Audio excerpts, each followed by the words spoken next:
गुळाचा चहा असा करा तसा करा कसाही करा, बराच वेळा तो फाटतो आणि मग कळतच नाही नक्की काय करायचं। तर इथे आपण अशी ट्रिक सांगितली की गुळाचा चहा कधीच फाटणार नाही। तर चला मग आपण पटकन गुळाचा चहा बनवून घेऊ। गुळाचा चहा करण्यासाठी 1 कप पाणी पातेल्यात ओतून घेऊया।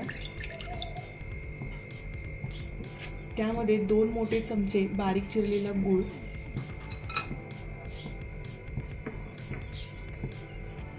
1 चमचा चहा पावडर, इथे तुम्ही कोणत्याही ब्रँडची पावडर वापरू शकता, 1 चमचा वेलची पूड। याला 3 ते 4 मिनिट उकळून घेऊ।